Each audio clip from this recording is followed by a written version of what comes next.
L'actualité, c'est aussi les tarifs réglementés de l'électricité qui augmentent d'1,6% ce lundi. C'est plus 15 € en moyenne par an.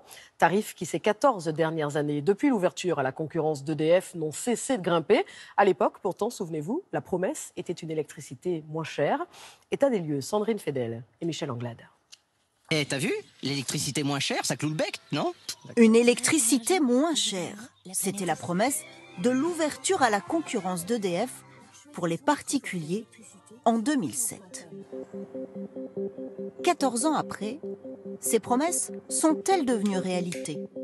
Philippe Brun a quitté EDF il y a 4 ans pour un autre fournisseur d'énergie. Dans la cuisine, en fait, on a un frigo congélateur avec un micro-ondes et un four, un lave-vaisselle. Et dans cette pièce, nous avons 2 machines à laver. Plus une cave à vin, un congélateur, 2 voitures électriques. Philippe Brun paye 2170 € par an d'électricité, une facture moins élevée que s'il était resté au tarif réglementé d'EDF, un tarif fixé par les pouvoirs publics. Depuis janvier 2019, on a fait une économie en gros de 232 €, donc sur 2 ans. Donc en gros, sur 2 ans, on a fait un mois d'économie, donc c'est pas mal. En quittant le tarif réglementé, la facture baisse en moyenne de 44 € par an. Des économies à relativiser. Les consommateurs ne gagnent pas en quittant EDF. Ils perdent juste un peu moins. Car la facture totale a explosé pour tous les Français. Depuis le début de l'ouverture à la concurrence, l'indice des prix pour l'électricité a augmenté de 60,36%. Concrètement, un client moyen au tarif de base dépensait 319 € par an en 2006, 501 € en 2020. Pourquoi une telle hausse au fil des ans? Un effet pervers s'est installé, souligné par l'autorité de la concurrence en 2019.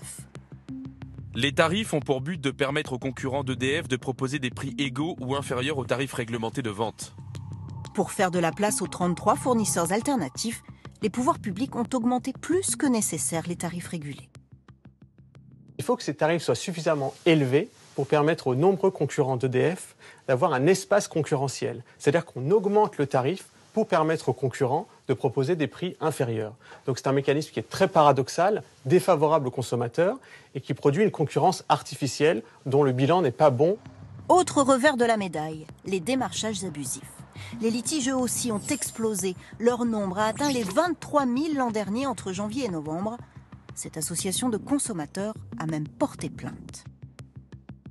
Comme ces opérateurs alternatifs n'ont pas l'innovation qui leur permet de vraiment concurrencer EDF comme on a pu l'avoir dans la téléphonie, qu'est-ce qu'ils font pour gagner des parts de marché?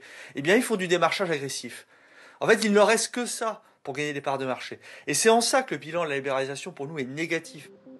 14 ans après l'ouverture à la concurrence, plus de 2 Français sur 3 ont choisi de rester au tarif réglementé d'EDF, des tarifs de l'électricité qui restaient en 2019 encore un peu inférieurs à la moyenne de l'Union européenne.